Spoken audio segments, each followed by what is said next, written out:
4 pour cette fin d'année.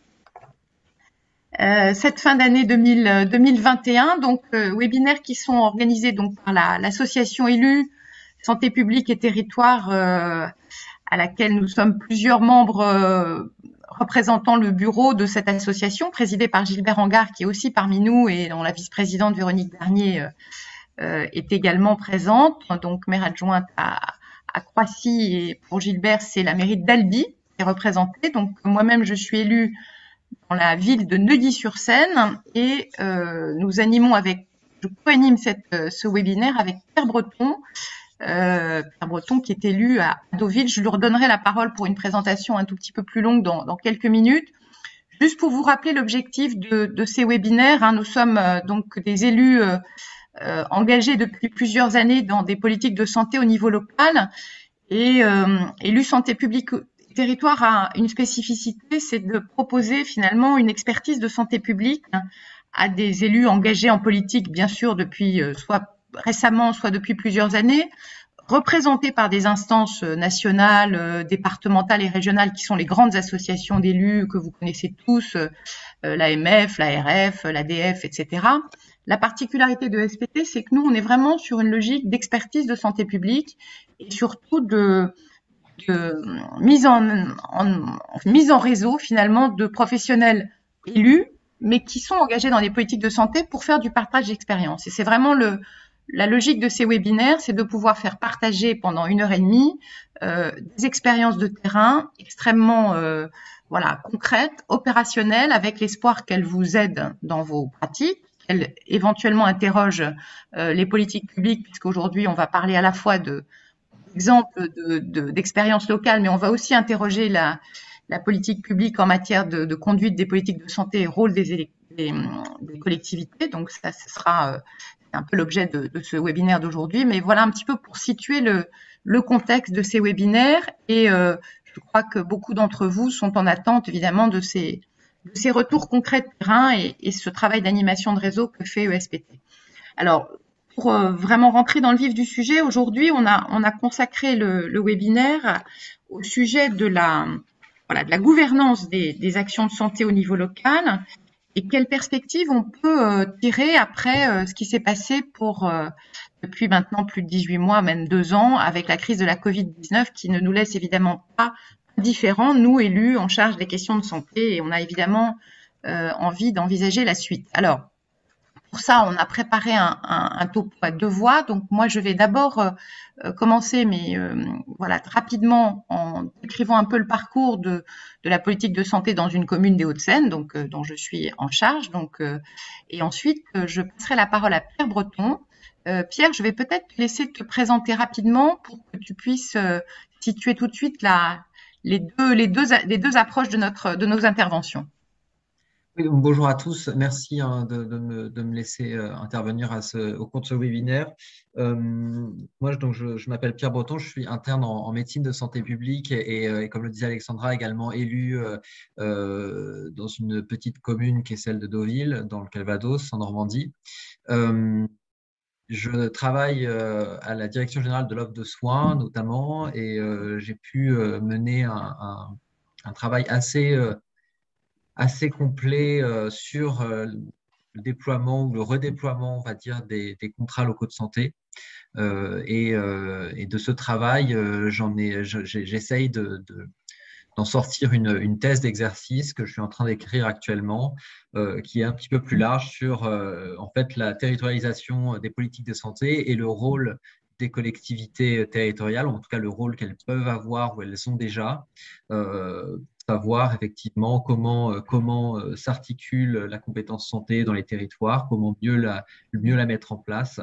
Donc, c'est des questions que j'interroge effectivement dans ce travail et j'essaierai de vous présenter un peu plus en avant après les propos introductifs d'Alexandra sur effectivement les exemples concrets d'élus qui agissent au niveau des villes en santé, sur des questions effectivement de gouvernance, sur les questions de relations avec les ARS.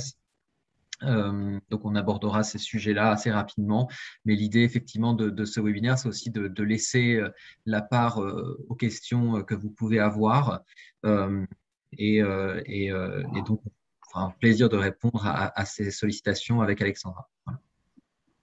Merci beaucoup Pierre. Donc voilà, je pense que vous avez compris qu'on va découper le temps en trois parties. Donc une première partie où moi je vais vous faire mon retour d'expérience vraiment très très concret de maintenant trois mandats d'élus. J'entame mon troisième mandat donc dans la ville de Neuilly. Donc une partie assez opérationnelle et comment j'ai été conduite à m'interroger maintenant sur des questions de gouvernance en lien avec le sujet de Pierre. Donc ça, ce sera une vingtaine de minutes pour ma présentation. Ensuite, Pierre enchaînera pendant aussi une vingtaine de minutes sur un peu prise de hauteur par rapport à ce retour terrain et quelles perspectives on peut avoir au travers des travaux en cours au ministère de la Santé sur les contrats locaux de santé.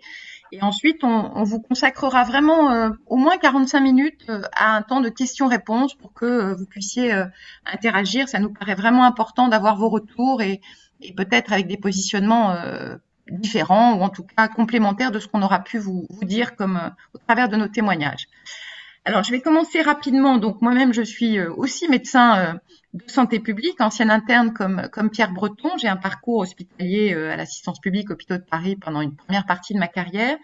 Et j'ai eu la chance, en 2008, de rencontrer le futur maire de Neuilly de l'époque, qui s'appelait Jean-Christophe Fromentin, qui a un petit peu fait connaître son nom, puisque à l'époque, vous vous souvenez sans doute de cette balle à Neuilly entre les sarkozystes et les autres, mais bon, je ne vais pas revenir là-dessus. En tout cas, une ville assez emblématique sur le plan, évidemment, de sa connotation politique, assez peu connue sur ses engagements en matière de santé avant notre arrivée, je vous le cache pas.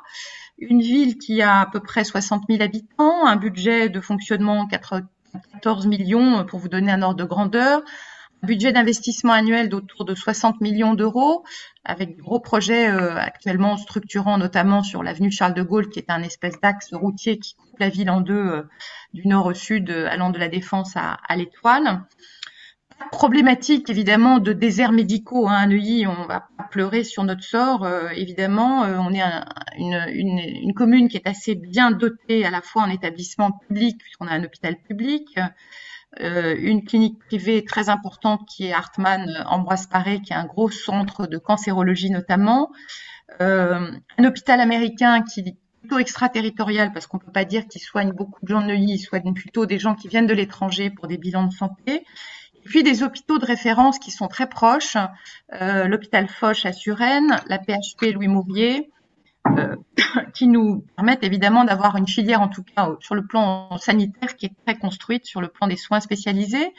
Et puis on a par ailleurs un tissu libéral assez riche et qui a la particularité dans notre commune d'être structuré autour d'amicales. Donc on a deux amicales, une amicale des médecins, une amicale des pharmaciens et une fédération des professionnels de santé paramédicaux qui regroupe toutes les autres catégories professionnelles de santé hors médecins et pharmaciens, ce qui évidemment c'est un tissu qui est important pour ce que je vais vous décrire par la suite de nos actions en matière de santé.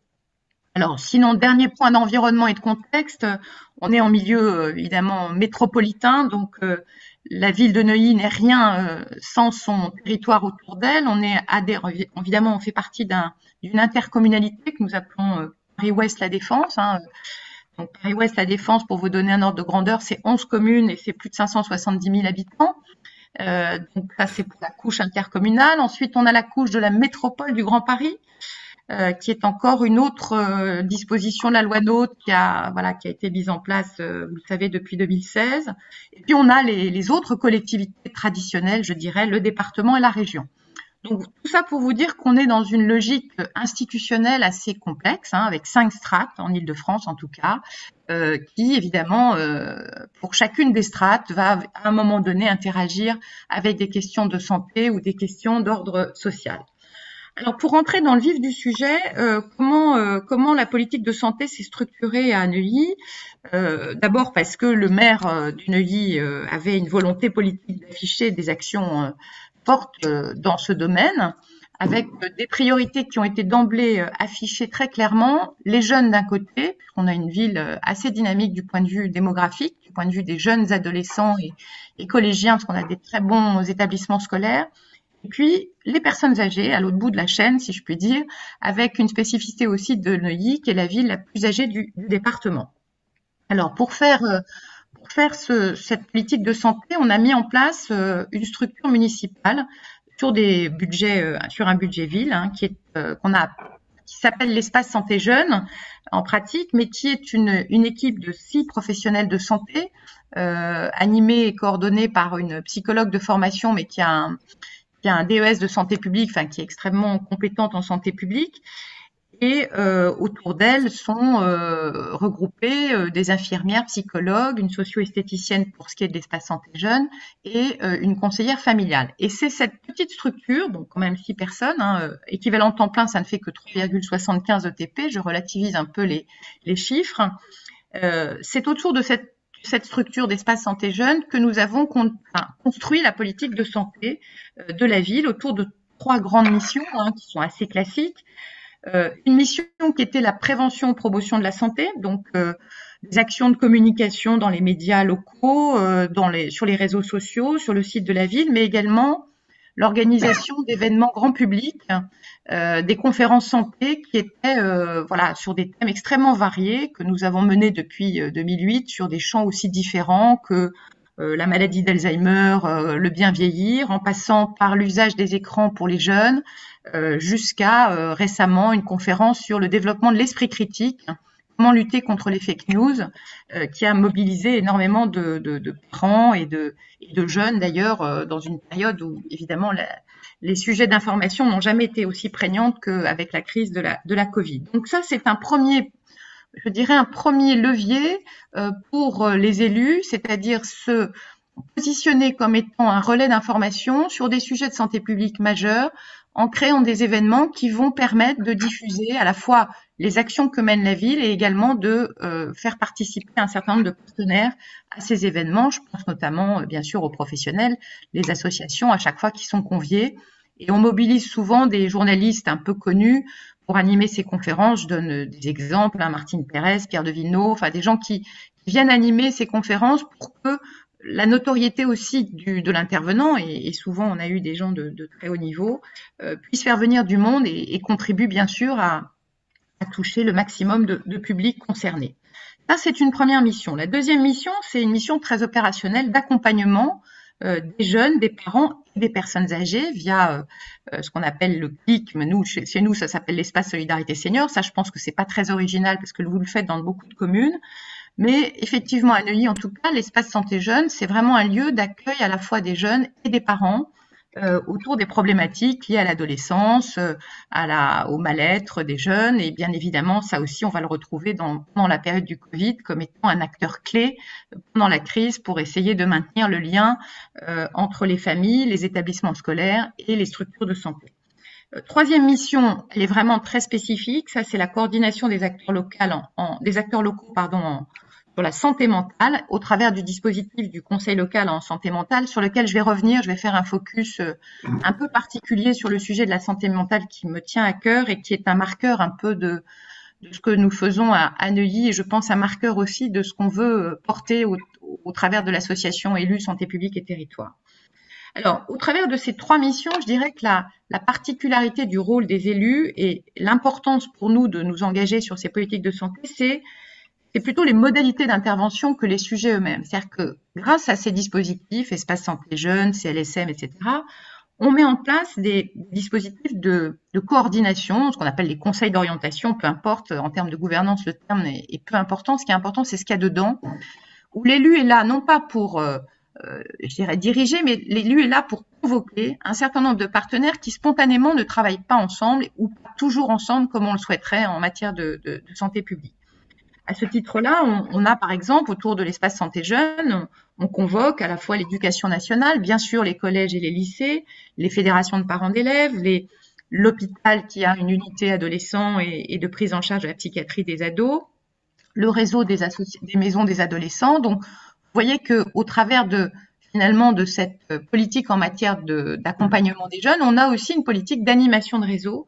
Et ça, c'est un rôle vraiment fondamental pour un élu santé de pouvoir s'organiser pour faire en sorte que les partenaires qui sont censés se connaître sur une commune, sur un territoire, le soient dans des lieux dédiés de concertation que sont le conseil d'orientation de l'espace santé jeune, mais c'est également le cas du conseil local en santé mentale. Donc, je voudrais vraiment insister sur ce rôle d'animation de réseau qui est fondamental dans les politiques de santé publique et que les autres instances qui pourraient faire ça, je pense à l'ARS, je pense aux délégations départementales, elles ne le font pas au niveau de proximité que sont les villes. Et c'est là où nous avons une valeur ajoutée qu'on va retrouver aussi pendant la crise de manière beaucoup plus aiguë que je vais essayer de vous démontrer. Alors, sur la santé mentale, je fais un focus, si vous le souhaitez, si vous le voulez bien, parce que c'est un thème typiquement qui, dans une commune comme Neuilly, on pourrait dire, finalement, qu'est-ce qu'ils ont besoin de faire une politique de santé il y a des établissements, il y a des libéraux, mais sur la santé mentale, moi, j'ai été tout de suite frappée par deux choses. Bon, d'une part, la souffrance en termes d'organisation de l'offre, hein, puisque nous avions des lits de soins d'hospitalisation, pour vous donner une idée, qui étaient à 80 km de Neuilly-sur-Seine, donc toute personne hospitalisée dans le cadre du secteur partait à Clermont-de-Loise. Hein, donc Clermont-de-Loise, non seulement c'est pas dans le département des Hauts-de-Seine, mais c'est même pas dans la région Île-de-France, hein, c'est dans la région Hauts-de-France. Hein. Donc ça, c'est quand je suis arrivée, c'était vraiment une souffrance hein, pour les familles, une incompréhension pour les élus et un sujet vraiment politique au sens vraiment de mettre ça comme une des priorités du projet régional de santé. Donc ça a été première interpellation pour nous engager sur ce sujet de la santé mentale. Nous avons obtenu gain de cause grâce à aux efforts de tous, on va dire. Et à l'époque, c'était Claude Evin qui était préfigurateur de l'Agence régionale de santé d'Île-de-France qui a pris le dossier à bras-le-corps. Et ce sujet du rapatriement des lits d'hospitalisation, non seulement dans le territoire d'Île-de-France, mais dans les Hauts-de-Seine, a été obtenu.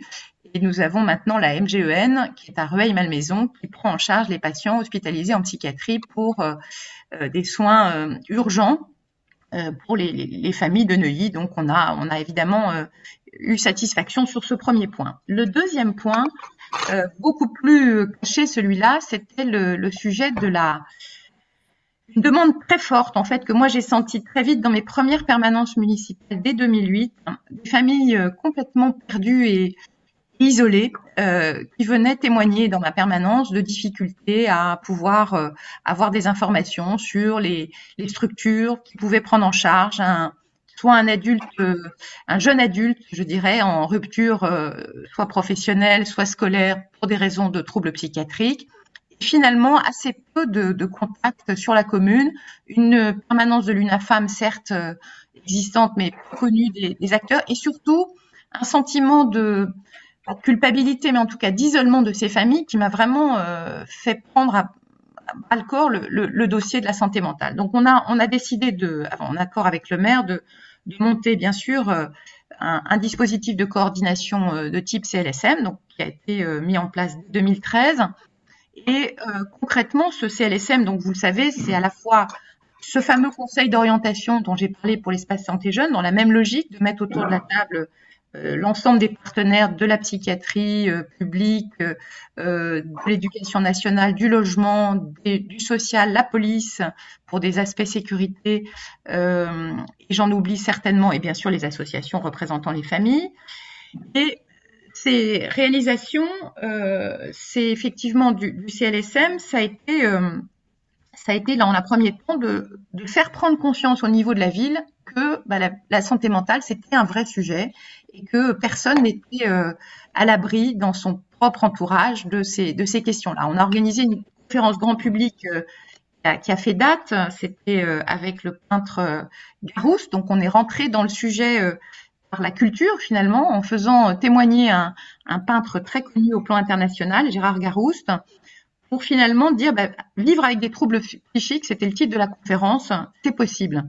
Et nous avons fait cette conférence en se disant qu'est-ce que ça va donner. On fait intervenir le peintre très connu, on fait intervenir Marion Leboyer qui était à l'époque vraiment en matière de recherche et d'innovation thérapeutique était extrêmement connue aussi, plus des cliniciens, pour dire surtout le message qu'on voulait porter, c'était en gros la santé mentale, c'est un sujet sur lequel la ville veut s'engager. Vous êtes seul avec ces problèmes, il y a des solutions existantes, il y a des perspectives de recherche, il y a des perspectives de traitement. Et la ville de Neuilly s'engage à vous aider avec des ressources locales que nous allons coordonner au niveau de la commune. Et nous avons eu un succès complètement inattendu, c'est-à-dire que la salle était pleine, on a refusé du monde. C'était incroyable de voir, et très touchant d'ailleurs de voir, ces personnes qui, chez elles, étaient un peu isolées et n'osaient pas parler de ces problèmes, venir poser leurs questions et exprimer tout ce qu'elles avaient sur le cœur et tous leurs besoins. Donc ça a été vraiment la révélation de l'intérêt pour nous élus de prendre à bras-le-corps un sujet comme celui-là, de répondre à des besoins à la fois d'information, très concrets, qu'est-ce que je fais quand je suis confrontée à une difficulté, mais pas sur le plan médical, hein, sur le plan souvent de l'accompagnement social, scolaire, professionnel. Donc c'était vraiment la logique d'être en complémentarité avec le secteur. Donc le CLSM est porté à la fois par la ville et par le secteur de psychiatrie de la MGEN, hein, le centre ambulatoire. Oui, alors. Nous avons comme réalisation très concrète, par exemple, nous avons produit un annuaire des ressources locales qui est là aussi un outil complémentaire de ce que peut faire l'ARS au niveau régional et au niveau départemental. Et pour vous donner l'actualité récente, là, donc on a relocalisé les lits de psychiatrie, on a développé bien sûr la structure ambulatoire en mettant en place un hôpital de jour qui n'existait pas quand je suis arrivée. Et là, cette année, nous avons le maillon qui nous manquait, ce qu'on appelle les groupes d'entraide mutuelle, pour compléter le parcours des personnes atteintes de troubles psychiques. Donc, groupe d'entraide mutuelle, pour ceux qui ne le savent pas, c'est géré par une association. En l'occurrence, c'est l'œuvre Falleret qui prend en charge celle de Neuilly. Et ça s'adresse à des personnes qui sont en sortie de soins, qui ne sont pas encore en capacité de prendre une activité professionnelle, de reprendre une activité professionnelle, mais à qui on donne un lieu vraiment associatifs qui vont gérer eux-mêmes, organiser la vie collective, prendre éventuellement des cours d'informatique, avoir des démarches auprès des employeurs, et on les accompagne dans cette phase vraiment de transition entre le soin et la reprise d'une activité normale. Donc c'était vraiment le maillon qui nous manquait. Donc voilà un focus vraiment qui montre clairement l'intérêt de mettre en place un conseil local de santé mentale avec les moyens que ça oblige à mobiliser. Hein. On a un demi-poste de psychologue qui est financé par la ville pour animer ce travail. Donc, à la fois le travail d'animation de réseau, mais également, j'ai oublié d'en parler, très opérationnel, ce qu'on appelle une cellule opérationnelle qui regarde les dossiers, hein, des cas concrets, en mettant autour de la table le service de psychiatrie, le CCAS, le service du logement s'il y a un problème de logement, et l'objectif étant de résoudre des situations individuelles. Donc voilà un deuxième exemple vraiment très concret d'un engagement politique, hein, qui est sur la santé mentale. Alors j'en arrive à la troisième partie de mon exposé, et je vais essayer de respecter mon temps de parole pour laisser Pierre ensuite développer sa partie. Qu'est-ce que la crise sanitaire Covid nous a enseigné en tant qu'élus à la santé engagés depuis plusieurs années? Alors, je vous cache pas que j'étais très contente d'aborder cette crise, enfin très contente, le mot est sans doute pas approprié, mais en tout cas, je pense que l'historique de ce que je vous ai fait depuis 2008, c'est-à-dire que j'abordais ce troisième mandat et cette crise sanitaire avec tout un historique de construction de réseau, d'animation, de partenariat, qui fait que quand la crise est arrivée, on n'est pas parti complètement sans rien entre les mains pour pouvoir essayer de répondre au mieux aux multiples sollicitations de la population.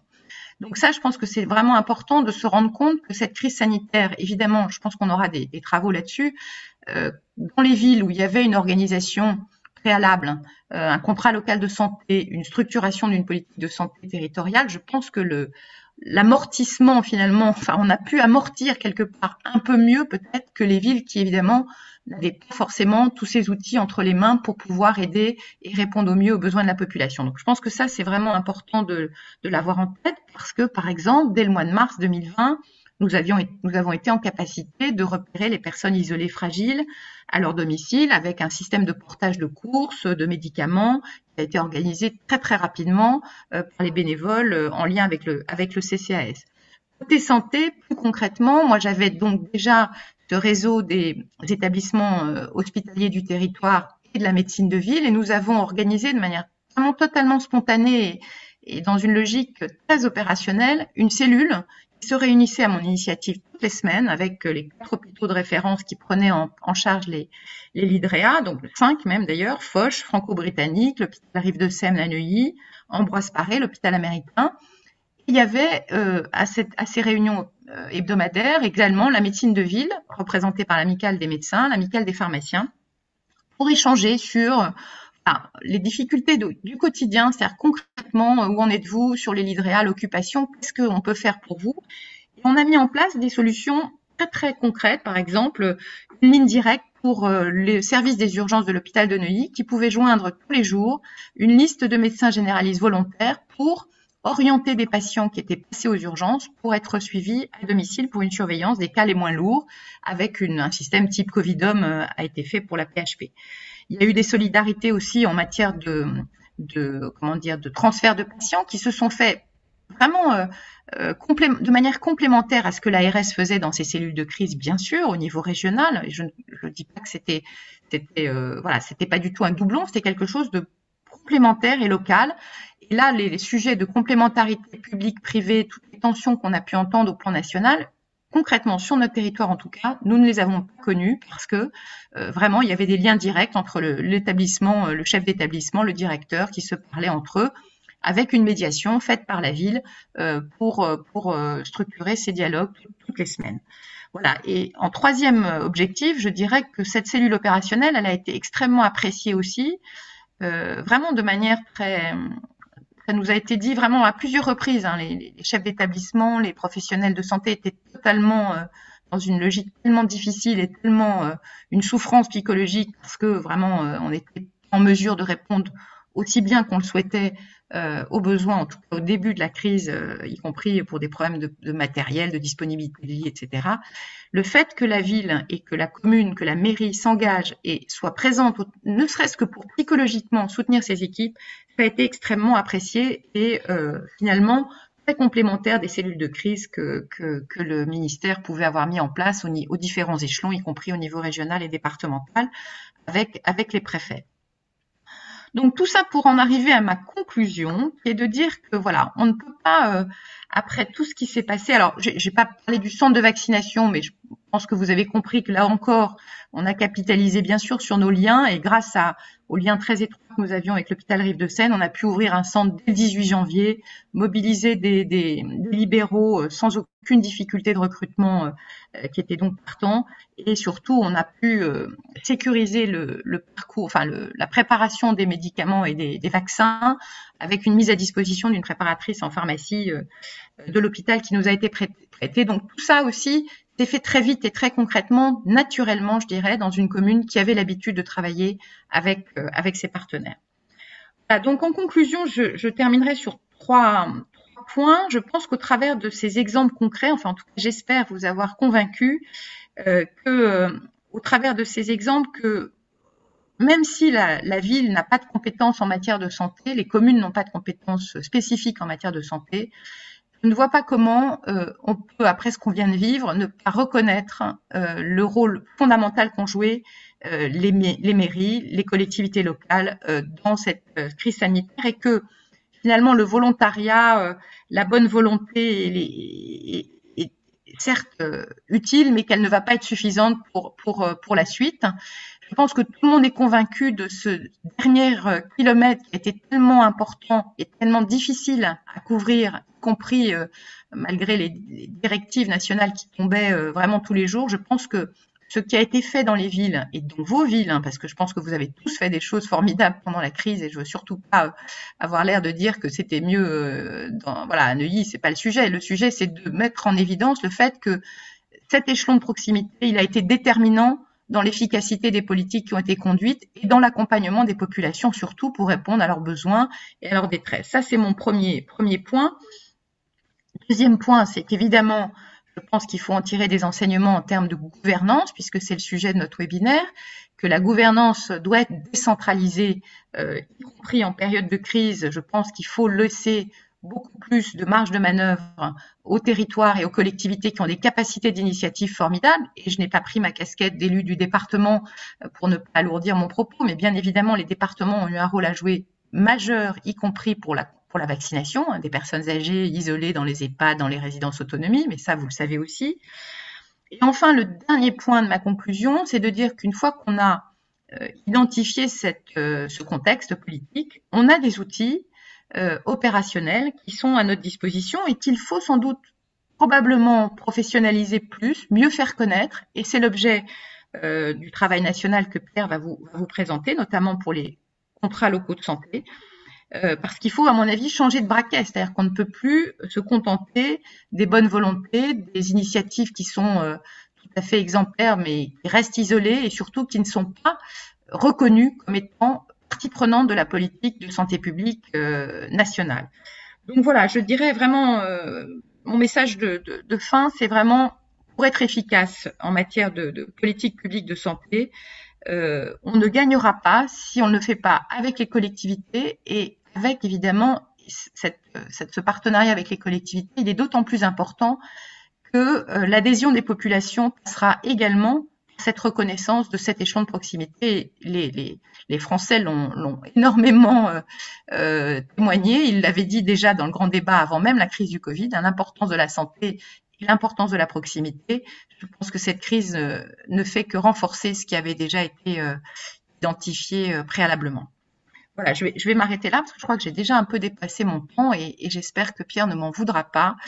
Et je lui passe la parole pour voilà, rebondir sur mes propos de conclusion sans doute, puisque j'ai essayé de te passer la main aussi. Merci beaucoup Alexandra. Merci beaucoup pour ton exemple extrêmement riche et fourni de Neuilly-sur-Seine. C'est un exemple qu'on avait d'ailleurs pu mettre en évidence dans le bouquin La ville actrice de la santé que tu m'avais préfacé en septembre 2020.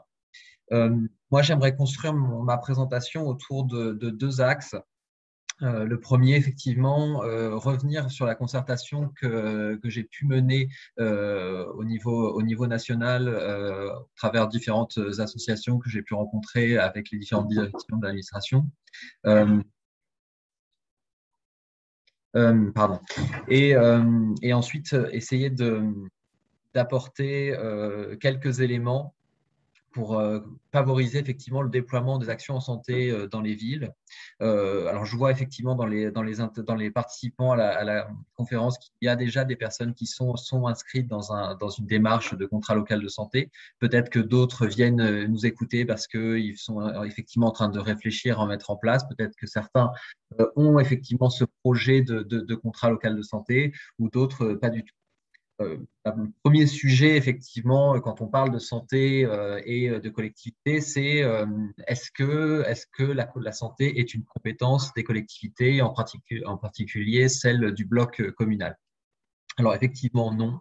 La réponse, elle est assez évidente, mais tous les élus, tous les maires ont forcément été confrontés à un moment donné dans leur mandat à une problématique notamment et surtout d'accès aux soins avec effectivement un problème de démographie médicale, un problème de manque de médecins, un problème d'accès aux services d'aide à domicile. Tous ces sujets-là, effectivement, qui ont plutôt attrait à l'offre de soins, sont généralement un peu la porte d'entrée des communes vers les questions de santé. Et à partir de là, on comprend vite pourquoi aujourd'hui on voit, et je pense notamment en ce moment où a lieu le congrès des maires de France, pourquoi la santé est une des préoccupations majeures des élus. Parce qu'en fait, ils ont envie et ils ont fait, hein, de toute façon, un peu aux dépens d'eux-mêmes pendant la crise sanitaire, d'agir en santé. Alors, cette crise sanitaire, elle est intéressante parce qu'elle a pu effectivement montrer de manière assez générale l'importance, en tout cas, du rôle des élus locaux dans la territorialisation des politiques de santé, notamment avec le dépistage ou encore plus récemment avec la vaccination.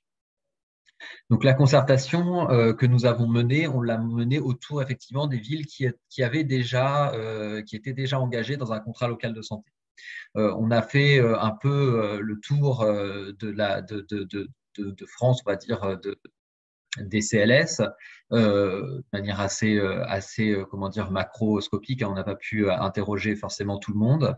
Et donc déjà, pour avoir quelques chiffres, aujourd'hui sur les contrats locaux de santé, on a à peu près 313 exactement, contrats locaux de santé qui sont signés et 200 qui sont en projet, avec un taux de couverture populationnel qui atteindra les 54,4% une fois que les 200 CLS en projet auront été signés. Alors, c'est effectivement, ça peut paraître assez important déjà, mais ça veut quand même dire qu'il y a la moitié de la population qui qui ne vit pas, en tout cas dans une ville ou dans un interco, qui s'est engagé sur un contrat local de santé. Alors après, euh, c'est pas parce qu'il n'y a pas de contrat local de santé qu'il n'y a pas d'action déjà menée en santé dans la ville. Moi, je me souviens quand on a fait nos reportages au moment d'écrire le livre La vie actrice de la santé, on a décrit beaucoup d'actions qui ne s'inscrivaient pas forcément dans un contrat local de santé. Seulement, au niveau national, au niveau des instances de santé, on a besoin, et on l'a vu notamment au travers du Ségur, pour pouvoir territorialiser au mieux, pour pouvoir entendre au mieux les élus, pour pouvoir, adapter au mieux la politique par rapport aux attentes des territoires, il faut quand même qu'il y ait une instance, un objet qui permette d'organiser cette discussion, de déployer les actions et de les solidifier au travers un dispositif. Alors, ce dispositif, aujourd'hui, il existe depuis maintenant un peu plus de 10 ans, il est né avec la loi HPST. Ce sont les contrats locaux de santé. Donc, c'est vraiment un objet très libéral, c'est-à-dire qu'il n'y a pas de doctrine nationale pour y mettre des objectifs en particulier ou essayer d'en faire quelque chose qui aille dans un sens ou dans un autre. L'idée, c'est vraiment assez générale d'une réduction des inégalités territoriales et sociales de santé en s'adaptant aux objectifs fixés par le projet régional de santé de l'Agence régionale de santé et en concertation avec la collectivité sur ses besoins, sur ses priorités qu'elle a identifiées. Et à partir de là, l'idée, ça va être effectivement d'associer un maximum de partenaires et d'acteurs en santé du territoire et d'avoir effectivement cette instance de gouvernance et de pilotage, si possible, portée par les élus du territoire. Alors, effectivement, Alexandra a parlé de gouvernance. C'est un sujet extrêmement important puisqu'il en ressort de la concertation que nous avons menée que la majeure partie des contrats locaux de santé fonctionnent mieux quand effectivement il y a un portage des élus. C'est ce qu'a dit Alexandra. Le pouvoir des élus, c'est effectivement un pouvoir qui permet de solliciter un pouvoir de convocation fort. Et le mieux, effectivement, plus la représentation est élevée, plus le contrat local de santé sera porté. Ensuite, le deuxième sujet, c'est effectivement quel périmètre. Sur cette question de périmètre, je vais en parler maintenant, j'y reviendrai un tout petit peu après dans la deuxième partie de ma présentation. Comment on agit au mieux en santé? Ça, c'est une question très importante parce qu'effectivement, on entend, et on l'a entendu encore, j'ai entendu ça encore hier soir sur un débat qui avait lieu dans le Congrès des maires de France. On a effectivement 34 000 communes en France. On ne peut pas aller vers, pour la santé en tout cas, quelque chose qui serait de l'ordre de 34 000 CLS. Ce n'est pas possible. En santé, on a besoin d'une maille un peu plus grosse. On ne peut pas aller, effectivement, il n'y aura pas non plus un professionnel de santé par ville. Ce ne sera pas non plus possible. Ce n'est pas envisageable parce qu'on a des problèmes de démographie médicale qui font que c'est totalement impossible de réfléchir comme ça. Et d'un point de vue organisationnel, on a besoin de toucher un seuil de population beaucoup plus important.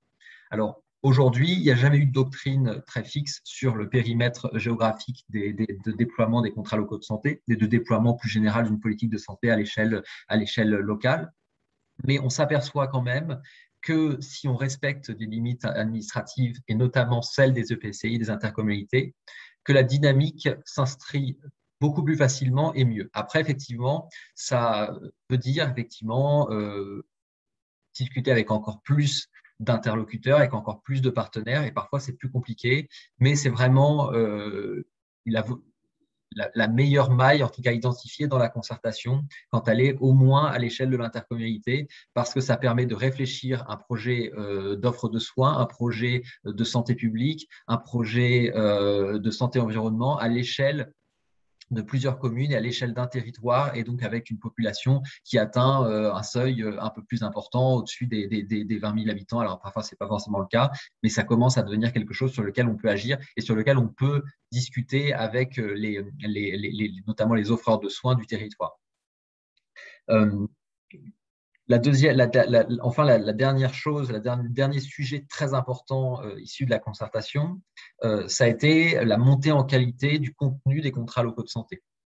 Alors, effectivement, aujourd'hui, quand on signe un contrat local de santé, on y associe, dans tous les cas, un coordinateur qui sera en charge de l'animation, qui sera en charge de la mise en place, du déploiement, de l'écriture du contrat et de sa vie au cours des 5 années. Souvent, ce sont des contrats qui sont faits sur 5 ans, du contrat local de santé. Ces coordinateurs-là, que nous avons rencontrés pour certains, nous ont effectivement dit qu'il y avait parfois un besoin de monter en qualité de leur formation, de monter en qualité d'un réseau de partage de connaissances, de partage de bonnes pratiques. Alors effectivement, aujourd'hui, beaucoup d'associations existent, mais on peut encore effectivement améliorer ça. Et surtout, quand on voit que le territoire commence à être couvert par 54,4%, on voit qu'il y a énormément de coordinateurs de contrats locaux de santé, puisqu'il y en a 313 déjà et 200 en projet. Et l'idée, ce serait effectivement de pouvoir faire en sorte que ces coordinateurs puissent partager entre eux leurs pratiques, puissent mettre en commun leurs forces et s'accompagner sur leurs faiblesses, ou encore accompagner les nouveaux coordinateurs qui arriveront. Donc, on a vraiment identifié ce sujet de formation comme un sujet prioritaire sur lequel on doit travailler.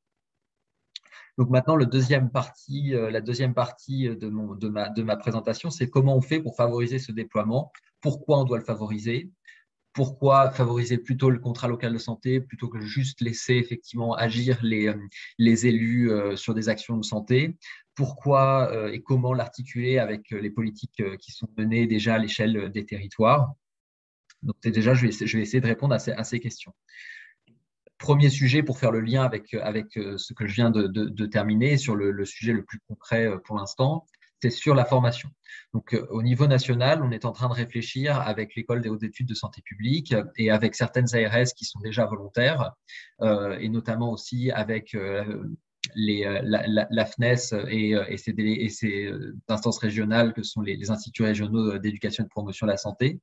Et aussi, on est en train également d'entamer une discussion avec le Centre national de la fonction publique territoriale pour pouvoir monter une formation qui durerait 1 an, de montée en qualité, basée sur justement le savoir expérientiel, sur l'intervention d'experts en santé et en territoire, pour pouvoir déjà avoir une reconnaissance de la qualité de formation des coordinateurs CLS et un accompagnement pendant 1 an d'action en santé, de rédaction de contrats, un accompagnement qui se fera au travers de différentes sessions organisées, de partage entre les coordinateurs CLS qui auront décidé de participer à cette formation. L'idée, effectivement, c'est de pouvoir déployer cette formation le plus tôt possible. Et on aimerait bien, effectivement, que ce soit disponible en 2022. Ensuite, pourquoi développer le contrat local de santé plutôt qu'autre chose ? Effectivement, si je devais faire une présentation de mon travail de thèse d'exercice, je pourrais rentrer sur quelque chose de beaucoup plus conceptuel, de beaucoup plus complexe, avec peut-être une remise à plat des compétences, une remise à plat de toutes les questions de déconcentration, de décentralisation, de dévolution, de délégation de compétences. Sauf que là, effectivement, on est dans des perspectives où on part sur effectivement une action des collectivités qui se place plus autour de la contractualisation. Alors, plusieurs choses illustrent ça. Donc, effectivement, les contrats locaux de santé, si on parle que de la santé, mais notamment les contrats de relance et de transition écologique qui sont développés dans les 830 et quelques EPCI dans tout le territoire français.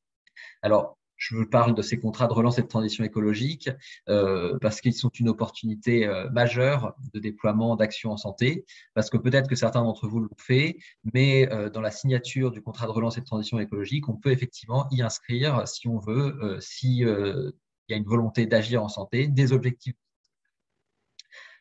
Pourquoi le contrat local de santé? Pourquoi il faut l'articuler avec le CRTE? Pourquoi rentrer des actions en santé autour d'un CLS? Parce qu'en fait, l'idée, quand on veut agir en santé, c'est de le faire avec tous les acteurs et il ne faut surtout pas avoir dans l'idée d'agir en santé en étant recroquevillé sur son territoire. Parce que l'action en santé, elle se tient à au moins l'échelle départementale ou voire l'échelle régionale. Parce qu'il faut qu'elle soit coordonnée avec les établissements sanitaires, médico-sociaux, il faut qu'elle soit coordonnée avec les professionnels de santé, avec éventuellement les nouvelles communautés professionnelles territoriales de santé, avec les maisons de santé. Il faut vraiment mettre tous les partenaires autour de la table et y associer effectivement l'Agence régionale de santé, qui est quand même l'instance régulatrice qui peut effectivement, même si parfois elle n'est pas forcément en contact des élus locaux, qui peut organiser ça, qui a un savoir, une compétence sur ces questions-là. Et l'idée effectivement du contrat local de santé, c'est de rendre possible cette concertation, c'est de rendre possible l'association de l'ARS avec tous les autres acteurs du territoire pour pouvoir réfléchir ensemble à mettre en place un projet de santé et voir comment chacun peut s'associer. L'idée aussi, quand je parle des CRT tout à l'heure, c'est effectivement derrière de pouvoir associer le CLS et le CRTE si c'est possible dans vos communes. Parce que quand on voit un peu comment s'organise la vie un petit peu des élus locaux, il ne faut pas non plus démultiplier les instances, les comités de pilotage, les instances de concertation, les réunions, etc. L'idée, c'est si effectivement on peut avoir un seul contrat d'aménagement du territoire avec de la santé dedans, c'est vraiment l'idéal, c'est vraiment beaucoup plus pratique pour tout le monde parce que ça fait une réunion, un comité de pilotage où on a tous les acteurs et potentiellement financeurs autour de la même table qui réfléchissent ensemble à comment aménager au mieux leur territoire, leur communauté de communes, leur collectivité. Donc voilà, ça répond aussi à la question du comment. C'est vraiment essayer de faire agir ensemble les acteurs. Alors, pour ceux qui n'ont pas encore développé de contrats locaux de santé, il faut essayer, effectivement, quand on se lance dans la démarche, ne pas avoir une ambition démesurée. Moi, ce que j'ai pu en tirer de la concertation, il faut plutôt partir sur des objectifs assez restreints, assez simples à la base, parce que on n'a pas encore forcément l'habitude de travailler en santé au niveau des collectivités territoriales, et donc il faut parfois accepter de juste déjà mettre autour de la table tous les mêmes acteurs sur des projets assez simples pour ne pas décourager les acteurs et pour ne pas forcément mettre un coup d'épée dans l'eau en mettant en place un contrat local de santé. Enfin, sur les perspectives que l'on peut avoir, c'est effectivement cette idée d'avoir un seul contrat à terme qui permette d'englober tous les sujets d'aménagement du territoire et de santé. C'est favoriser, améliorer la relation en santé, le dialogue territorial entre les ARS et les élus. C'est permettre effectivement en santé d'avoir des territoires beaucoup plus résilients et organisés. Parce que voilà, pour finir sur effectivement le propos qu'a dit Alexandra, on a remarqué pendant cette concertation que dans les territoires où il y avait une organisation en santé qui soit sous la forme d'un CLS ou d'une CPTS ou d'une MSP, et que les élus y étaient pleinement associés dans la gouvernance, la mise en place des centres de dépistage, des centres de vaccination s'est faite de manière beaucoup plus agile, de manière beaucoup plus rapide. Et ça, c'est vraiment quelque chose d'extrêmement important pour pouvoir derrière justifier l'action de santé des communes. Voilà, on ressort vraiment, je pense, et derrière, on va laisser la place aux questions parce que c'est vraiment l'intérêt aussi de ces webinaires. On ressort avec une conviction beaucoup plus affirmée qui, effectivement, si la santé n'est pas une compétence des communes, elles qui sont forcément étroitement liées. L'idée, c'était vraiment de rappeler quels leviers existent pour traduire concrètement cette conviction avec effectivement la généralisation des contrats locaux de santé, la fédération des acteurs de santé sur un même territoire et l'idée de mobiliser tout le monde autour d'un projet commun. Voilà, je vous remercie. Merci beaucoup, Pierre. Je pense qu'effectivement, on a couvert les différents sujets qu'on voulait vous présenter et je vois déjà qu'on a eu des réactions pendant ton intervention, Pierre. Donc, je pense qu'on peut passer la parole peut-être tout de suite, si vous en êtes d'accord, je ne sais pas si c'est Monsieur ou Madame Le Prince. Je suis désolée, je vois pas le. Mais vous posez une question très, très intéressante sur l'articulation CLS et CPTS. Donc, est-ce que vous pouvez la forme... Ah ben c'est Madame, excusez-moi, Pays de la Loire. Voilà. Oui, bonjour. Pays de Loire-Touraine, on a effectivement un CLS sur 4 communautés de communes et je rencontre d'énormes difficultés avec une CPTS, pas les 3 qui sont sur mon territoire, mais une qui a pris à bras le corps son identité et c'est très bien, sauf qu'on ne joue pas dans la même cour, quoi. Elle porte des actions qui, à mon sens, relèveraient du CLS et ils ont un financement conséquent que nous n'avons pas. Donc, les élus que j'essaie de mobiliser me disent, mais c'est bien beau les paroles, c'est bien beau les contrats, les engagements, mais pour autant, voilà, qui paye et qui fait quoi? Parce qu'on est des bénévoles et on n'est pas financé pendant que nous, on intervient. Donc, ce qui fait qu'on est toujours un peu à couteau tiré avec ces PTS, d'une part. D'autre part, au niveau du financement de l'ARS pour notre coordinatrice, on est tout le temps à se batailler, à avoir des petits bouts de chandelle parce que je trouve qu'elle est sous-payée. C'est des jeunes qui ont bac plus 4 ou bac plus 5.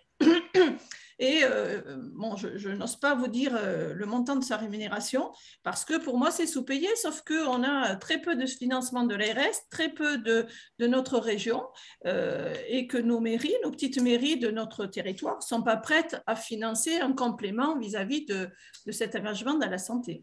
Voilà, donc des problèmes un petit peu d'identité et de reconnaissance. Malgré tout, on fait plein de choses. Hein. Merci beaucoup pour cette intervention, c'est très intéressant. Effectivement, il y a un sujet assez important d'articulation entre CLS et CPTS. Pourquoi? Parce que les CPTS ont des objectifs effectivement d'atteinte de promotion et d'éducation de la santé, de santé publique, et les CLS effectivement ont également cette mission-là dans leurs objectifs pour fonctionner. Donc, il y a certains territoires où, effectivement, les moyens assez importants des CPTS et parfois moins importants pour les CLS ont été, fusionnés, ou en tout cas, le coordinateur du CLS est également le coordinateur de la CPTS. Alors, c'est assez faisable dans les CPTS qui englobent plusieurs CLS. On peut avoir effectivement un coordinateur qui va être le coordinateur de plusieurs CLS et de la CPTS en même temps, ce qui résout le problème des financements. Mais effectivement, pour que ce soit possible, il faut avoir une entente avec la CPTS à la base. Mais dans tous les cas, il faut quand même aller vers une harmonisation des actions menées par les CPTS, parce qu'effectivement, eux vont recevoir des financements et de l'ARS et de l'assurance maladie, là où les CLS reçoivent souvent uniquement le financement et même pas en entier des coordinateurs de leur contrat. Donc, il faut travailler forcément ensemble. Certains ont trouvé la solution en mettant en place une instance commune dans le pilotage de leur CLS ou de la CPTS. Effectivement, dans certains territoires, ça peut pas forcément être évident, mais peut-être que en essayant peut-être d'englober les autres CPTS dans la gouvernance, ou en essayant de trouver un moyen de faire en sorte que le coordinateur des autres CPTS puisse travailler ou devienne aussi le coordinateur CLS, ça pourra peut-être faire en sorte que la dernière CPTS avec qui vous avez du mal à travailler soit plus enclin à vous rejoindre sur certains sujets. Mais il y a vraiment un rapprochement à faire entre CLS et CPTS. Il faut que les deux objets continuent d'exister parce que le CLS, c'est l'objet effectivement de la commune, c'est l'objet des élus, c'est l'objet gouverné par les élus. La CPTS, c'est l'objet gouverné par les professionnels de santé, leur organisation. Mais il faut qu'il y ait, je pense, beaucoup plus de liens et beaucoup plus de connexion entre CPTS et CLS. Sinon, effectivement, on va se retrouver avec deux instances différentes qui travaillent sur les mêmes objectifs et ça risque de démultiplier sans forcément avoir une potentialisation intéressante.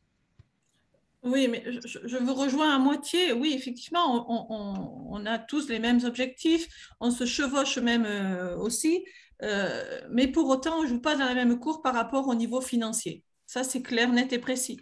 je regrette, hein, sans langue de bois, moi, les médecins qui, entre midi et 2, on leur paye des formations avec pique-nique, détente, etc.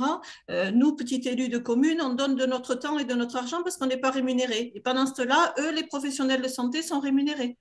Donc, quand même, on n'est vraiment pas au même niveau. Gilbert a demandé la parole, mais si vous me permettez, je veux juste intervenir aussi dans ce débat qui est extrêmement passionnant parce qu'on est au cœur me semble-t-il, du sujet de la gouvernance. Parce que là, en fait, si on regarde les choses de manière un peu pragmatique, les CPTS, en général, elles ont été portées, si je dis pas de bêtises, Pierre, plutôt par les ARS, hein, dans une logique de coordination des libéraux pour essayer d'organiser, de structurer l'offre ambulatoire et l'offre libérale. C'est donc une initiative qui est plutôt prise par les ARS. Les CLS, a priori, c'est une démarche qui normalement doit être portée plutôt par les élus, en lien bien sûr avec les tutelles, mais on est en plein dans le cœur du sujet. C'est-à-dire, est-ce qu'aujourd'hui, dans un territoire où effectivement il y a concurrence entre CPTS et CLS, hein, si on le présente comme ça, objectivement, c'est de l'argent public dans les deux cas, c'est le territoire, c'est la population, il y a un moment donné, il faut que ça s'arrête en termes de concurrence et qu'il y ait quelqu'un qui dise voilà, on met de l'ordre là-dedans et on met les acteurs autour de la table et on trouve un compromis pour que chacun trouve sa place et que les financements soient faits de manière équilibrée entre les différents acteurs. Et ça pose la question qu'on n'a pas du tout abordée dans notre présentation et ça a été un peu mis en avant pendant la crise. On voit bien que pendant la crise, qui avait le pilotage vraiment très opérationnel de la gestion de crise sur les territoires, c'est le préfet. Le préfet tout court, hein, l'ARS, le préfet. Et là, on est en train de passer dans une phase où on va probablement petit à petit essayer de désarmer progressivement les centres de vaccination. Le pilotage de ce désarmement, en tout cas dans mon département, je peux vous dire qu'il n'y a pas un alignement purement stratégique entre ce que dit le préfet, qui lui veut absolument maintenir une offre de vaccination parce que c'est la parole du président de la République et c'est tout à fait légitime, il faut vacciner, continuer, etc., la parole de l'ARS, je vous donne un exemple vraiment vécu dans mon département, qui est plutôt de dire attention, les centres de vaccination nous ponctionnent un certain nombre de professionnels de santé aujourd'hui qui sont des vacataires habituellement dans des établissements de santé et du fait de la tension RH qui existe actuellement, vous êtes tous au courant de ça, dans les structures hospitalières, qu'elles soient publiques ou privées d'ailleurs, hein, c'est absolument pas spécifique au public, il y a une tendance à dire on va arrêter d'aspirer du professionnel dont on a besoin pour le soin dans des centres de vaccination parce que tout simplement ils étaient jusqu'à maintenant beaucoup mieux payés et beaucoup mieux rémunérés. Donc on est en plein dans le sujet de la gouvernance, là me semble-t-il, de clarifier une bonne fois pour toutes, quel que soit le choix. Hein. Je veux dire, moi je prends pas position, mais à un moment donné, il faut qu'il y ait quelqu'un qui décide. Quand on paye quelque chose, et c'est de l'argent public, donc que ce soit un maire d'ailleurs, ou que ce soit un directeur d'ARS ou un préfet, dans les trois cas, c'est de l'argent public de nos citoyens. Donc on n'a pas le droit, si vous voulez, de gaspiller, on n'a pas le droit de faire des doublons, et on doit se mettre d'accord sur des priorités, etc. Après, que le chef soit le préfet, l'ARS, me semble-t-il, l'élu doit avoir quand même un rôle. C'est un sujet de gouvernance, de bonne entente. Tout ça peut se faire de manière participative. Il n'y a pas que, moi je suis pas forcément pour le principe d'un chef unique. Il peut y avoir aussi un triumvirat qui décide de manière concertée, intelligente, à l'appui d'un diagnostic territorial qui est documenté. Et c'est là où probablement, dans nos propos peut-être, on n'a pas insisté là-dessus dans les contrats locaux de santé. Je pense que pour que ça marche vraiment, il faut qu'il y ait une évaluation sur des indicateurs objectifs, concrets, ils vont mettre d'accord tout le monde autour de la table, hein, parce que une fois qu'on met des chiffres sur une table, en général, ça calme un peu les velléités de certains qui disent non, ça marche pas comme ci, comme ça. Si on a de l'information robuste à mettre sur la table pour aider à décider entre CPTS et CLS pour revenir aussi à la situation de votre territoire, je pense vraiment que c'est une responsabilité politique des élus, en tout cas d'interpeller l'État sur cette anomalie, si je puis dire, telle que vous la décrivez. Je pense que vous êtes en plein dans votre rôle et ça, il faut le faire remonter peut-être par SPT, je sais pas. Enfin, en tout cas, il faut que les élus se positionnent pour clarifier ces positions-là. Nous, on a pris note de ce point et c'est un très bon sujet d'interpellation pour la cohérence de ces différents outils parce qu'on en a besoin des CPTS d'un côté, des CLS, mais il faut que ce soit perçu comme étant l'un contre l'autre. Ce serait vraiment pire que tout. Gilbert, je t'ai coupé dans ton élan. Il faut mettre votre micro, Gilles. Oui. Gilbert, il faut parler. On vous entend pas, Gilbert. On t'entend pas. Ah oui, pardon, j'avais coupé le micro. Bon. La réponse que je peux donner en tant que président de SPT à notre collègue, moi je comprends tout à fait. Il y a toute une démarche actuellement de reconnaissance du rôle des collectivités territoriales et du bloc communal dans la prise en charge de la santé. Il n'est pas terminé ce combat. Aujourd'hui, il faut déjà que les élus locaux, ils sont en train d'être de plus en plus nombreux, prennent conscience qu'ils ont un rôle à jouer dans la santé, mais aussi il faut qu'il y ait des moyens qui soient donnés. Et il n'est pas admissible qu'aujourd'hui, un CLS n'ait pas un coordonnateur correctement financé. Et tout notre combat aujourd'hui, c'est de porter aussi, c'est de dire que déjà, il faut que les élus soient sensibilisés à la santé. Et moi-même, en tant qu'adjoint au maire d'Albi, j'ai des difficultés par rapport à certains de mes collègues. Et heureusement qu'il y a un maire comme un Neuilly qui a une volonté forte de porter la santé, déjà, de sensibiliser, mais aussi de donner des moyens. Les CPTS et les CLS, ce n'est pas la même nature. Les CPTS, c'est une organisation du premier recours faite par les professionnels.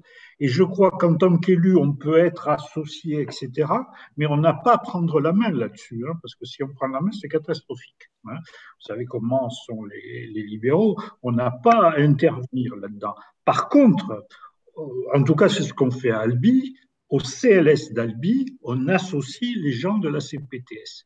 Alors, c'est vrai qu'aujourd'hui, du fait des financements qu'a voulu l'État, qu'a voulu l'assurance maladie, les CPTS ont beaucoup plus de moyens que les CLS. Et ça, il faut le combattre. C'est un combat que l'on porte à ESPT pour une reconnaissance, mais aussi financière, pour nos communes, d'avoir des salariés. Effectivement, on prend des gens qui ont des niveaux élevés et qui sont payés de façon très, très précaire. Et je suis d'accord avec vous.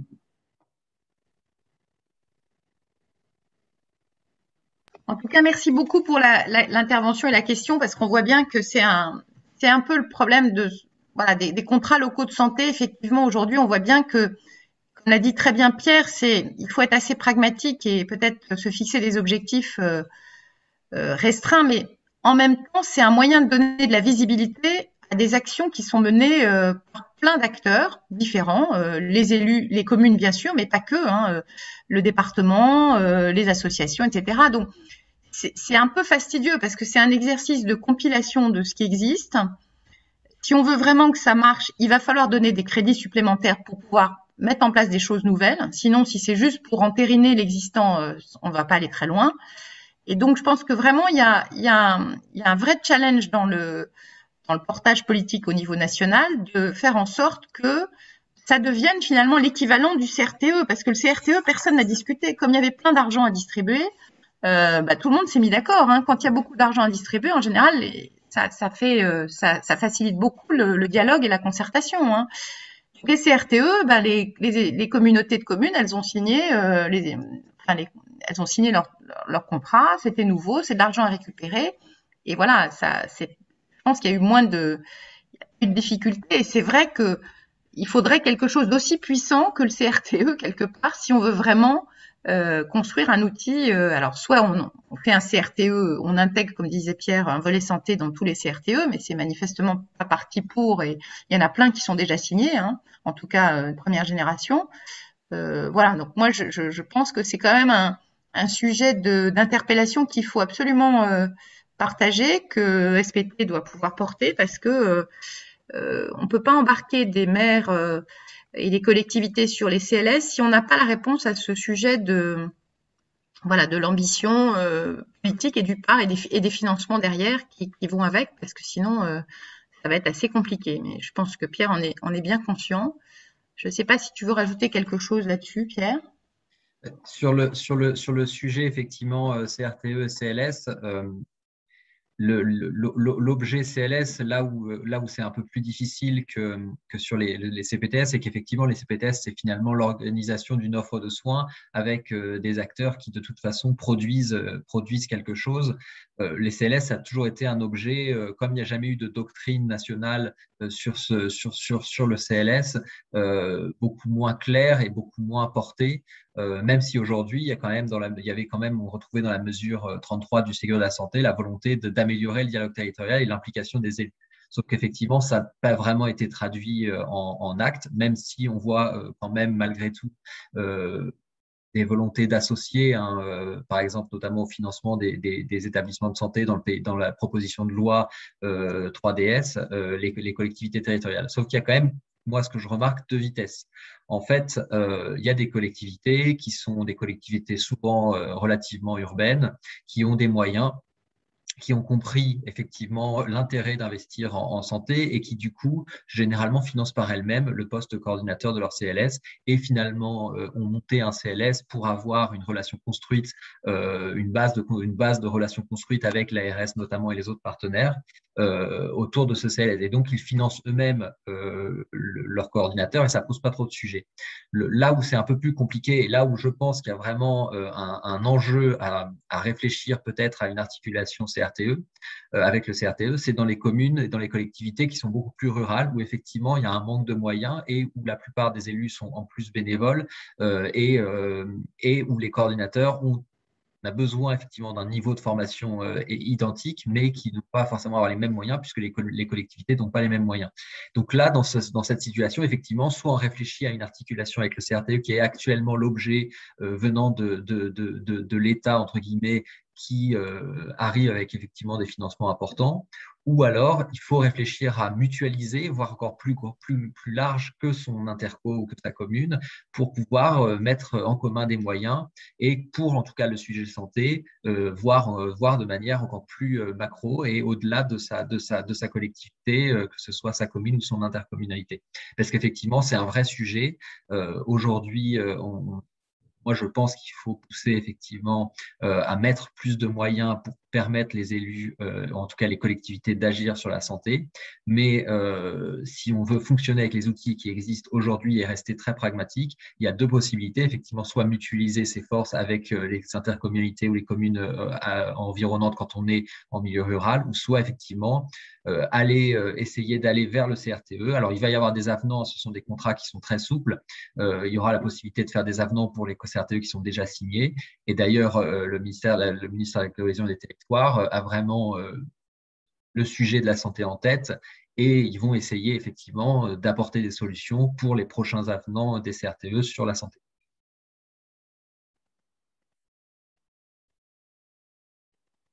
Écoutez, sur ce sujet-là, je pense on a vraiment posé les bonnes questions. En tout cas, on n'a pas forcément toutes les réponses, mais il y a des pistes de solutions. Est-ce qu'il y a d'autres interventions? Véronique, je vois ta main levée.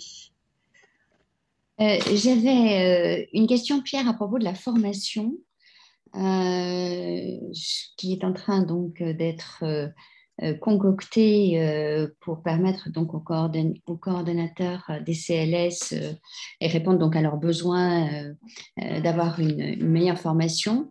Cette formation sera supportée par qui? Alors, l'idée, c'est je sais, pour certains d'entre vous connaissent peut-être la formation Pacte Soins Primaires, qui est la formation justement des coordinateurs de maisons de santé ou de communautés professionnelles territoriales de santé. L'idée, c'est de trouver un modèle de formation à peu près identique. Donc, elle sera portée au niveau régional par les ARS, par les instituts régionaux d'éducation et de promotion de la santé. Alors, je crois qu'en Île-de-France, c'est Promo Santé Île-de-France, et par le Centre national de la fonction publique territoriale, par le CNFPT. L'idée, c'est d'avoir effectivement une formation portée par ces trois acteurs pour pouvoir toucher au mieux les agents des collectivités, parce qu'en fait, les coordinateurs sont embauchés, en fait, sous généralement la responsabilité des collectivités, puisque c'est elles qui l'embauchent et l'ARS qui cofinance.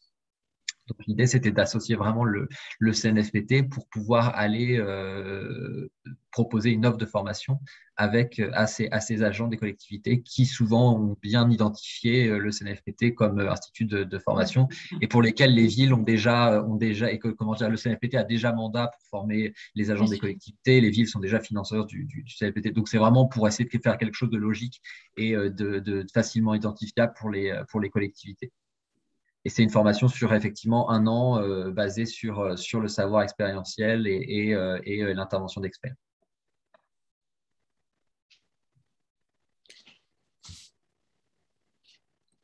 Ok. Gilbert, je vois ton pouce ou ta main levée, mais je ne sais pas si c'est de l'ancienne intervention ou si c'est une nouvelle prise de parole. Donc, tu nous dis. Oui, c'est une nouvelle prise de parole. Alors, très je bien. me suis embrouillé dans les pouces, les mains, les trucs que je maîtrise mal. La question que je me pose, vous savez qu'il y a le CLS et il y a les CLSM, hein, les conseils locaux de santé mentale. Sur les conseils locaux de santé mentale, il y a un organisme qui les fédère, qui les soutient, hein, qui est le centre le CCOMS de Lille. Sur les CLS, à ma connaissance, c'est une question que je pose à Pierre qui a l'air d'être plus spécialiste que moi, il n'y a rien de cette nature. Si j'ai bien compris, la doctrine des CLS, elle est encore à construire.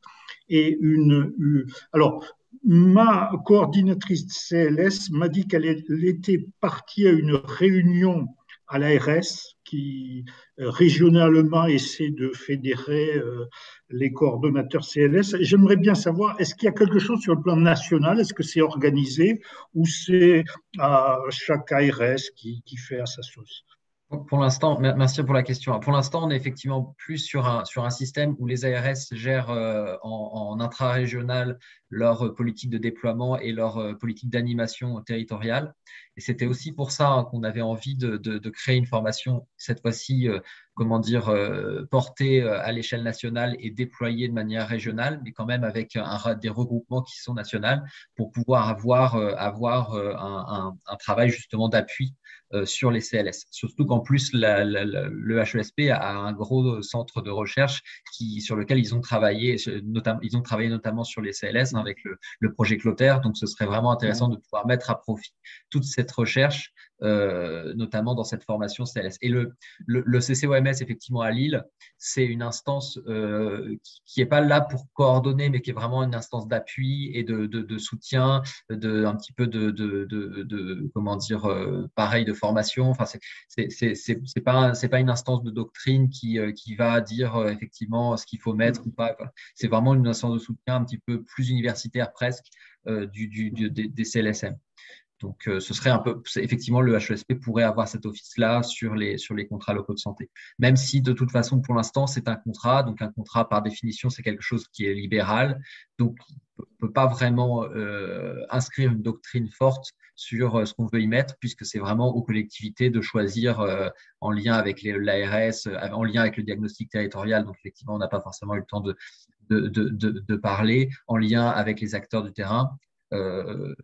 C'est ça qui doit construire le CLS et pas une doctrine nationale qui viendrait dire, bah voilà, vous faites des CLS avec ça, ça, ça, et pour ça, on vous donne tant d'argent. C'est aussi pour ça que c'est un peu compliqué de mettre des financements parce que on n'a pas besoin forcément de faire la même chose dans chaque territoire.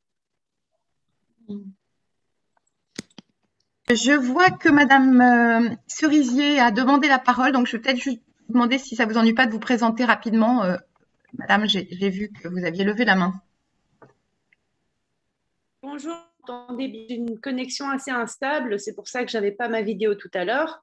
Alors, je suis Christelle Cerisier-Philippe, adjointe aux affaires sociales, à la personne âgée, au logement et à la santé de Deauville, et par ailleurs élue communautaire où je suis aussi référente santé. Donc, sur notre communauté de communes, on travaille sur les d'un avec Pierre d'ailleurs, qui est à mes côtés et je le remercie tous les jours parce qu'il est très au fait. Professionnelle de santé moi-même, sur le territoire depuis 21 ans, mais infirmière, je m'ai présenté sur notre territoire. Mon mari a un cabinet de spécialistes qu'on a essayé de déployer au-delà de toi. Et donc, je mesure vraiment la notion de santé sur notre territoire. Ce dont j'ai l'impression, c'est que vous avez eu cette notion de santé à prendre en main du côté élu. La santé ne s'arrêtait pas à l'accès aux soins, mais à la prévention et la promotion. Et je pense que les CSE, pour embringuer un petit peu tous les acteurs locaux, c'est vraiment pour faire de la prévention. Et j'ai vraiment l'impression qu'en France, puisque je suis belge d'origine, on n'a pas décidé de mettre cet argent dans la prévention et la promotion pour la santé. Donc, c'est vraiment nouveau et c'est vraiment une question de culture qui va faire en place pour effectivement essayer de financer toutes ces actions de prévention et je fais partie des réunions en ce moment avec les élus sur les investissements du secteur de santé. Bien que c'est nouveau pour les élus et en même temps c'est nouveau aussi pour les élus que les élus interviennent un petit peu dans leurs décisions et dans ce qu'ils ont demandé aux établissements urbains, puis ils ont interrogé les établissements au moment où ils étaient en pleine crise sanitaire et où ils n'ont pas répondu. Pas bien de trouver sa place, patauge un petit peu, mais ça va se mettre en place, j'ai envie de dire. Il faut vraiment attendre que la santé en général prenne sa place sur nos communautés de communes, sur nos communes, et puis nos élus sont traînés. Donc, ils ont pas du tout cette notion de prévention et de promotion. Voilà, c'est tout ce que je voulais dire. Merci beaucoup. Je pense vous aviez effectivement, c'était pas toujours très facile de vous entendre, mais le message est bien passé, je crois quand même, sur ce que vous soulignez à juste titre, hein, c'est-à-dire qu'effectivement, il y a peut-être un bon alignement des planètes sur le constat qu'on partage tous d'une absence jusqu'à maintenant en tout cas, de moyens déséquilibrés pour la prévention, la promotion de la santé de manière générale, hein, pour la santé publique d'ailleurs, hein, de manière globale. Et du coup, effectivement, les CLS, c'est d'ailleurs assez intéressant parce que moi qui suis au ministère de la Santé depuis beaucoup plus longtemps que Pierre, je peux témoigner du fait que les CLS jusqu'à maintenant étaient plutôt portés par la Direction générale de la santé, donc dans la logique que c'est plutôt un outil au service de la prévention et de la promotion de la santé, mais que de fait, comme finalement, on le sait tous, qui mobilise des élus, qui intéresse l'opinion publique, c'est beaucoup plus la partie sanitaire pure de la politique de santé malgré tout. Hein, on se mobilise quand il faut fermer une maternité, quand on ferme des lits dans psychiatrie, etc. Mais quand on s'agit de parler de prévention et de promotion de la santé, on a moins d'élus qui se mobilisent jusqu'à maintenant. Enfin, c'est vrai que c'était quand même beaucoup moins le sujet. Je pense qu'avec la Covid, avec ce qui s'est passé sur la vaccination, bon, je ne vais pas faire de mauvais esprit, mais on sait très bien que pendant la période de mars à avril 2020 et même, on avait des élections. Certains de nos maires étaient en campagne électorale et ils étaient bien contents d'avoir des centres de vaccination qui tournent plein pot pour montrer à la population qu'ils remplissaient une mission de santé publique, de protection de la santé, etc. Donc, je pense qu'il y a quand même eu une vraie prise de conscience collective que la vaccination, il n'y a pas plus bel exemple de prévention, hein, c'est de la prévention primaire. Voilà, on est vraiment dans le cœur des missions de prévention, de promotion de la santé. On pourrait parler du dépistage, on pourrait parler d'autres choses, hein, mais c'est un exemple. Et là-dessus, il y a eu cette prise de conscience quand même que c'est un enjeu non seulement de santé publique, mais c'est un enjeu politique au sens responsabilité d'une population et que les élus pouvaient difficilement rester indifférents et laisser la main uniquement aux ARS pour organiser cette campagne de vaccination. Donc, vous avez raison de dire qu'il y a une opportunité à saisir.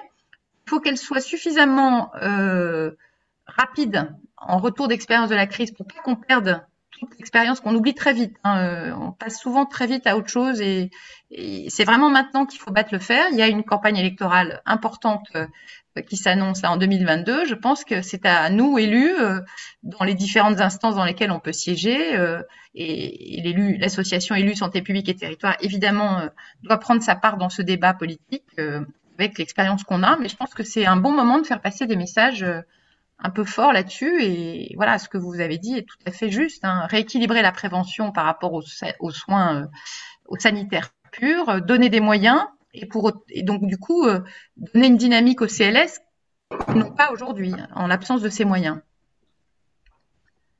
Est-ce que vous aviez souhaité reprendre la parole? Je sais pas, non, je vois plus de main levée, je crois pas. Juste pour information, moi j'ai mis dans la discussion mon adresse mail et pour celles et ceux qui souhaiteraient avoir effectivement la possibilité d'échanger sur leur contrat local de santé, je suis disponible et toujours très très intéressé d'avoir des retours d'expérience concrets de ce qui fonctionne, de ce qui fonctionne pas sur le terrain. Pour pouvoir effectivement les faire remonter au niveau national dans mon poste actuel, mais aussi pour pouvoir alimenter mon travail de réflexion de thèse. Donc, je vous ai mis mon adresse mail dans la discussion, pierre.breton@santé.gouv.fr. Merci beaucoup, Pierre. Je pense qu'on va peut-être s'arrêter là parce qu'il est 25. Oui. Je vois. Véronique veut prendre la parole, mais je crois que c'est une bonne. Je sais pas, quelqu'un a mis en commentaire que demain il y avait effectivement un forum santé organisé par l'Association des maires de France, dont l'intitulé est justement Agir pour la santé des habitants. Donc je sais pas si vous êtes nombreux à y aller. Je suis pas sûre que ce soit en visio, mais je pense que c'est en présentiel. Mais peut-être Pierre, tu peux juste nous dire un peu. On sera effectivement, le ministère sera présent effectivement à cette table ronde Agir pour la santé qui tournera effectivement autour de la question des contrats locaux de santé. Ma directrice générale adjointe sera présente autour de la table ronde sur la première partie. Et puis, il y a une seconde partie de table ronde qui s'intéressera davantage à la question de la santé mentale et de comment, effectivement, les élus peuvent agir sur cette question. Et ça tournera effectivement aussi autour des conseils locaux de santé mentale. Donc, je vous invite à venir si vous êtes en région parisienne demain. Ce sera certainement très intéressant également. Merci Pierre. Donc c'est en présentiel, hein, c'est pas en présentiel, visio. En présentiel, porte de Versailles. Voilà, ok. À partir de 9h30, si je me trompe pas. C'est ça, de 9h30 jusqu'à 12h30. Véronique, tu voulais peut-être dire un mot de conclusion? Alors, pas de conclusion parce que je vais te laisser faire la conclusion. Je voulais juste vous remercier. Néanmoins, j'en profite, même si parce qu'on est tout proche de terminer, pour cet éclairage et ces interventions dont on ne peut que dire que c'est beaucoup d'expérience et surtout, ça ne s'est pas fait, Alexandra. Tu n'as pas réussi à mettre autant de choses en place à Neuilly sans avoir, bien sûr, un maire convaincu, mais surtout, tu as donné beaucoup pour arriver à convaincre et ça ne s'est pas fait en un seul jour, comme l'avait également très bien éclairé Danielle quand elle a présenté aussi toutes les actions qu'elle a pu mettre en place. Ce que je voulais vous demander à tous les deux, c'est, on n'a pas parlé de l'évaluation aussi des CLS, parce que c'est quand même important, hein, toutes ces politiques publiques doivent être évaluées. Est-ce que ça sert? Comment ça sera un autre sujet, un autre webinaire. Mais pour ceux qui n'auraient pas eu la chance de se connecter, qui n'auront pas assez de temps pour écouter le webinaire, si je veux mettre en place un CLSM dans ma commune, si je veux mettre en place un CLS dans ma commune, quelle référence je peux lire, outre bien sûr la possibilité de contacter Pierre pour les CLS, mais est-ce qu'on pourrait avoir, Alexandra, Pierre, deux références documentaires qui permettent à ceux qui voudraient commencer à y réfléchir de déjà un petit peu débroussailler le sujet. Voilà, est-ce que quand on va renvoyer à tout le monde la visio, vous pourriez nous donner ces éléments-là pour aider ceux qui voudraient se lancer dans CLSM ou CLS, d'avoir déjà des éléments documentaires? Alors, je pense que sur les CLSM, il y a beaucoup de choses. Et il y a notamment eu des publications de SPT, d'ailleurs, hein, qui a fait des documents de référence qui sont sur le site. Hein, donc ça, je pense qu'on peut trouver sur les CLSM les références dont tu parles facilement, de même que sur le site du CCOMS, puisque c'est leur mission hein, finalement d'animer l'expertise autour des CLSM. Pour les CLS, je vais peut-être laisser Pierre compléter, parce que je suis certaine qu'il y ait enfin, voilà, il n'y a peut-être pas non plus beaucoup de références pour l'instant qui soient accessibles, mais peut-être que tu vas me dire, tu vas nous dire qu'il y a autre chose qu'on peut consulter. Sur les contrats locaux de santé, j'invite tout le monde à aller sur le site de leur agence régionale de santé. Généralement, ils ont une page CLS dédiée dans laquelle on peut trouver, si c'est bien fait, les contrats locaux de santé déjà signés dans la région. En plus. Sur la littérature scientifique en matière de CLS, c'est pas évident. Il y en a pas beaucoup. Il n'y a pas eu beaucoup d'écrits dessus. Sur le sujet vraiment promotion, prévention sur les CLS, il y a parfois, on peut trouver du contenu aussi au niveau de l'EHESP, notamment de l'étude Clotaire. Et puis sinon, pour faire de l'autopromotion, dans le bouquin que j'avais écrit et qui est sorti en septembre 2020 aux éditions Berger-Levrault, La ville actrice de la santé, là, on reprend dans une première partie un petit peu tous les acteurs, la présentation rapide de tous les acteurs de santé sur les territoires. Et dans une deuxième partie, j'avais travaillé avec un journaliste sur la mise en avant d'actions de santé. Donc, il y a à peu près… je crois qu'il y avait à peu près une trentaine d'actions mises en avant et on avait interrogé environ 70 personnes en tout, je crois, ou peut-être un peu plus. Et ça représentait à peu près effectivement une trentaine de villes dans tout type de territoire confondu. C'est un livre qui fait 150 pages, donc qui est vraiment accessible et pas trop, qui part pas dans des considérations scientifiques trop complexes. On est sur vraiment la description pratico-pratique des actions. Et ça peut être effectivement une source d'inspiration quand on se lance dans une démarche en santé pour son territoire. Parfait. Ben, écoutez, je pense il me semble que le temps imparti est écoulé. Il est 13h31, hein, donc je pense qu'on va pas vous retenir plus longtemps. J'espère très sincèrement qu'on a répondu, en tout cas qu'on vous a intéressé avec nos présentations en duo avec Pierre Breton. Donc effectivement, on se met à votre disposition. Enfin, on va mettre en ligne un certain nombre d'informations comme le souhaite Véronique, donc notamment au travers d'un petit communiqué ou un résumé finalement des points forts de ce qu'on a dit, qui sera en ligne avant la fin de la semaine, avec éventuellement une petite rubrique pour en savoir plus sur les deux sujets CLS et CLSM.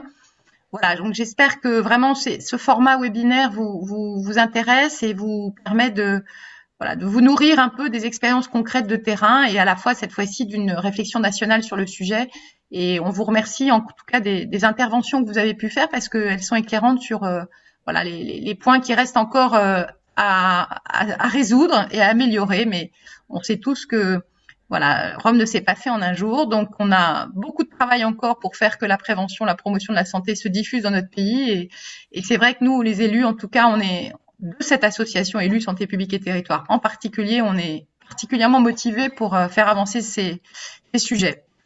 Voilà, bah écoutez, je vous donne rendez-vous pour le prochain webinaire qui doit se tenir le 17 décembre, si je ne dis pas de bêtises. Le 8 décembre. Le 8 décembre, excusez-moi. Qui sera donc animé cette fois par Francis Brunel, qui est donc un collègue adjoint au maire de Sceaux. Maire de Sceaux d'ailleurs, qui est aujourd'hui, on va voir comment se passe le scrutin de l'association des maires, parce qu'il est candidat à la présidence de l'AMF. Et le thème de ce webinaire, c'est être élu à la santé, quelles actions en santé. Donc voilà encore des témoignages, je pense, très concrets autour des sujets d'inégalité territoriale de santé, prévention, promotion de la santé, santé, environnement et accès aux soins. Donc voilà, je pense que ce sera un premier cycle déjà intéressant dont on fera le bilan en fin d'année pour vous proposer des choses peut-être complémentaires au vu de vos retours d'expérience pour 2022, mais je sais qu'on y travaille au sein du bureau de SPT. Voilà, bah écoutez, merci mille fois à tous et merci à Étienne qui a assuré la partie back-office qui est fondamentale pour que vous puissiez nous entendre, nous voir et nous poser des questions. Et tout ça a très bien marché, donc merci Étienne. Merci Alexandra. Bonne fin de matinée à tous. Au revoir. À bientôt. Au revoir.